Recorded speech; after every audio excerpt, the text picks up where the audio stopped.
and welcome back to the channel. I hope you're all having a wonderful day. Today we're diving into an emotional story where Jack refuses a priceless gift because he says the greatest treasure he gained isn't wealth, but a father. What happened next? And why did a mysterious phone call force Jack and Tu Tien to rush to the hospital? Stay with us until the end to find out. And if you enjoy heartfelt family stories like this, don't forget to subscribe and turn on notifications so you never miss our upcoming videos. The next morning arrived far more quietly than either Jack or Tu Tien had expected. Neither of them had managed to sleep much after reading the handwritten letter left by Tu Tien's former father-in-law. Every sentence from that letter continued to echo in their minds. It was not simply because of the sacrifices he had made, but because of how deeply he had hidden his loneliness behind a warm smile. The house was still wrapped in the soft light of dawn. Jack stood silently in the kitchen, carefully preparing breakfast. Across from him, Tu Tien rinsed vegetables and occasionally glanced toward the dining table where the old letter remained neatly folded. Neither of them spoke for several minutes. Sometimes silence carried more emotion than words ever could. Finally, Tu Tien broke the quiet. "I kept thinking about him all night." Jack nodded without looking up. "So did I." She gently placed the vegetables onto a plate before speaking again. "I don't think he should live alone anymore." Jack stopped what he was doing. He slowly turned toward her. "What are you thinking?" Tu Tien took a deep breath. "I want us to bring him home." Jack remained silent, not because he disagreed, but because those exact words had already crossed his own mind countless times during the night. She continued softly, "I know he isn't my father anymore. Our family is already different. But none of that changes what he's done for us. He has nobody. And honestly," her voice became quieter, "I don't want him to spend the rest of his life eating alone." Jack smiled gently. It was a small smile, but it carried complete agreement. "I was going to suggest the same thing." Their eyes met. Without another word, both of them understood the decision had already been made. Today, they would bring him home. Not because of guilt, not because of gratitude alone, but because they genuinely wanted him to become part of their family. They prepared breakfast together with unusual care. Rice was cooked perfectly. Several simple dishes filled the table: braised fish, fresh vegetables, a bowl of hot soup. Nothing luxurious. Just the kind of homemade meal that reminded people what family truly felt like. Before leaving, Tu Tien carefully packed everything into food containers. Jack carried them to the car. As he closed the trunk, he looked toward the morning sky. "I hope he'll agree." Tu Tien smiled. "He probably won't." Jack laughed quietly. "You're right. But we'll keep asking." Their drive across town felt much shorter than usual. Neither of them turned on the radio. Instead, they talked about the little moments they had shared with the old man, the first meal they had eaten together, the advice he had quietly offered Jack during difficult times, the way he always pretended everything was fine, even when it clearly wasn't. Looking back now, they realized how much love had been hidden inside those ordinary moments. Soon, they arrived at the small rented house. Nothing had changed. The faded wooden gate still leaned slightly to one side.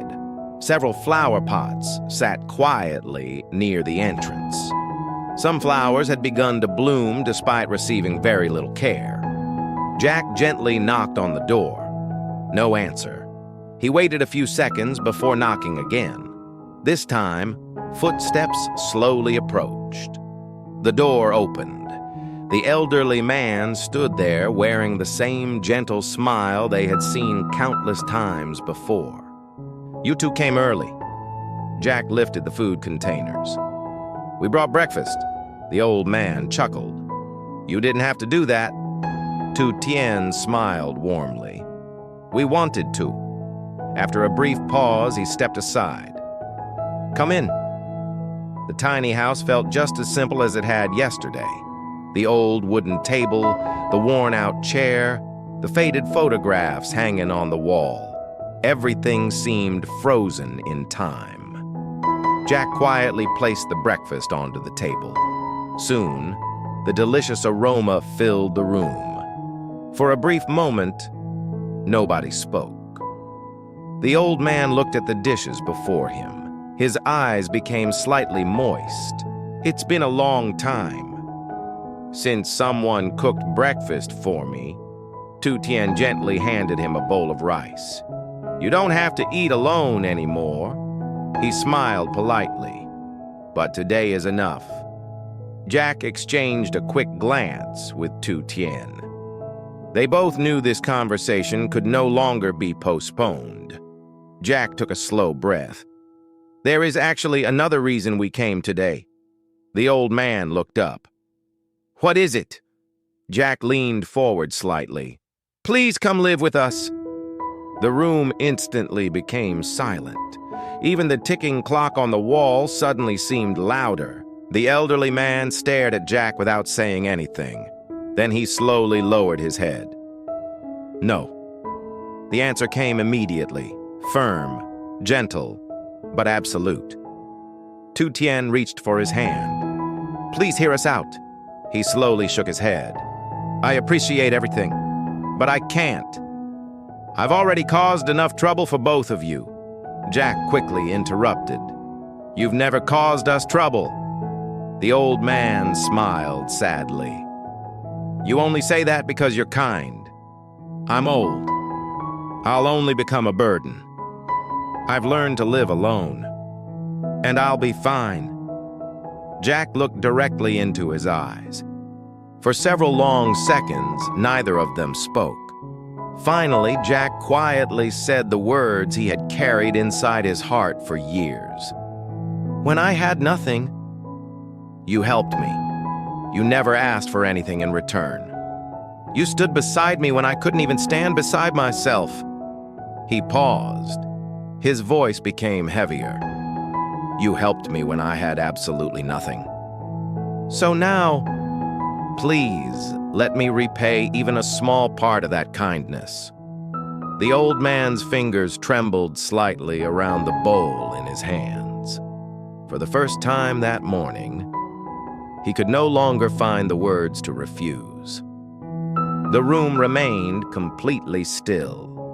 The old man slowly lowered his eyes, unable to meet Jack's gaze. For years, he had convinced himself that growing old meant learning to disappear quietly.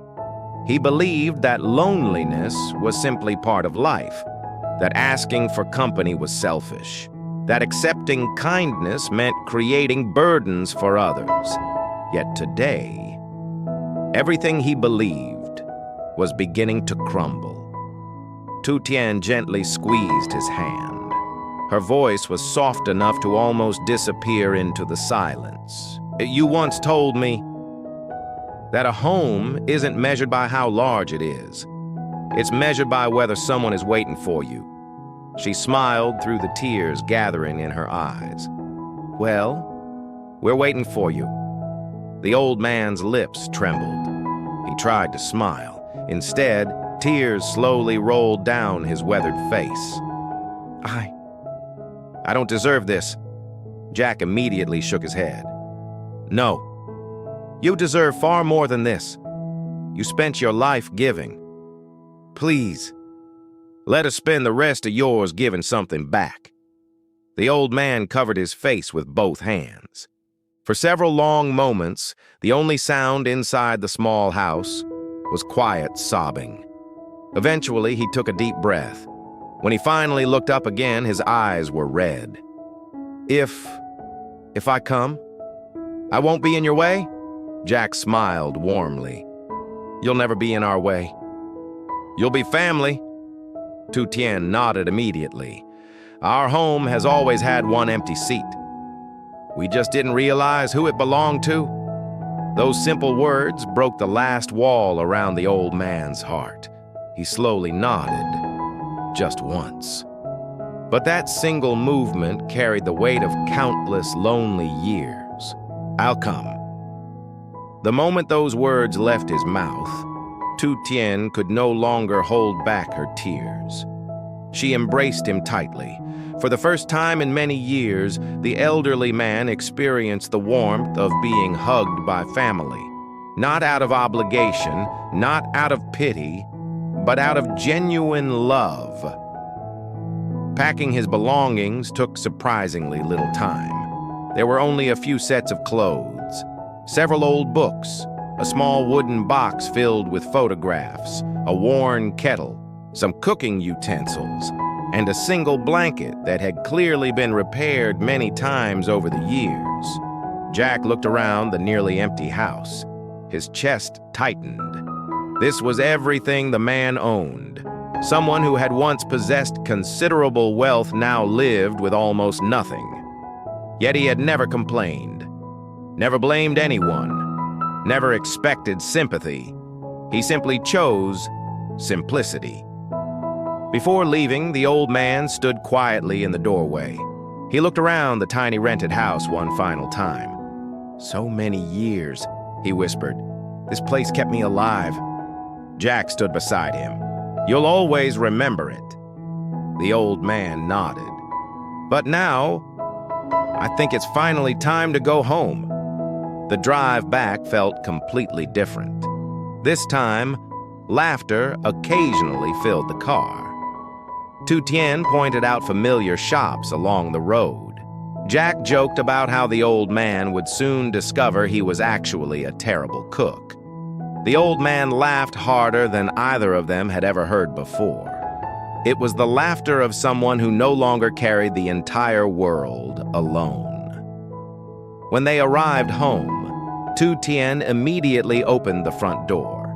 She had already prepared a bright, comfortable room overlooking the small garden.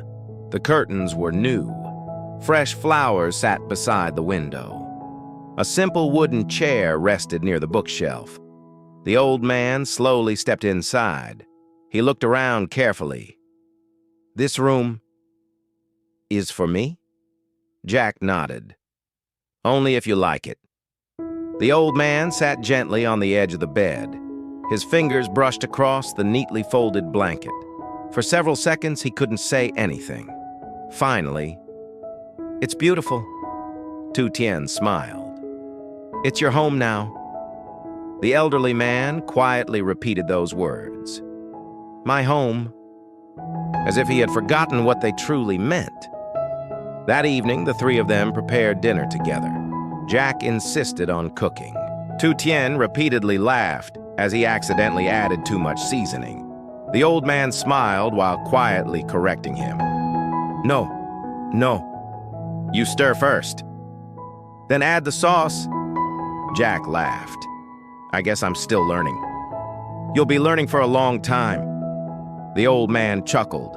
For the first time, their conversations no longer felt awkward. They sounded exactly like a real family. Simple, comfortable, natural. When dinner was finally ready, they gathered around the small dining table. No expensive dishes, no luxurious decorations, only homemade food. Yet somehow, it felt richer than any feast. Halfway through the meal, the old man suddenly became unusually quiet. He slowly placed his chopsticks down. "There is something I want to give you." Jack looked confused. "You don't have to give us anything." The old man reached into his jacket pocket. After searching carefully for a moment, he pulled out a small, rusted key attached to an old leather keychain. Time had faded its color, but it had clearly been treasured for decades. He carefully placed it on the table. Jack stared at it. "What is this?" The old man smiled gently. "This is the key to the very first house I ever bought. I purchased it when I was still a young man. It wasn't large. It wasn't expensive. But it was where all my dreams began. He slowly pushed the key toward Jack. "I want you to have it." Jack looked at the old key, then back at the old man. He remained silent for several seconds. Finally, he gently pushed the key back across the table. "I can't accept it." The old man looked surprised. "Why?" Jack smiled. "Because today, I've already received something far more valuable." The room became perfectly quiet. Jack looked directly into the old man's eyes. "I don't need another house. I don't need another piece of property. What I gained today is a father." The old man's eyes instantly filled with tears. Tu Tien covered her mouth as she began crying again. Unable to control his emotions any longer, the elderly man stood and embraced Jack tightly. No words were needed. 3 lonely hearts had finally found one another. For several beautiful minutes, nothing else in the world seemed to matter. Then, Jack's phone suddenly rang. The sound shattered the peaceful silence. He glanced at the unfamiliar number before answering. "Hello?" His expression gradually changed. The warmth disappeared from his face. His eyes widened. "What?" He slowly stood up. Every second that passed made his expression more serious. When the call finally ended, the room fell silent once again. Tu Tien immediately noticed something was wrong. She stood. "Jack, what happened?" Jack slowly turned toward her.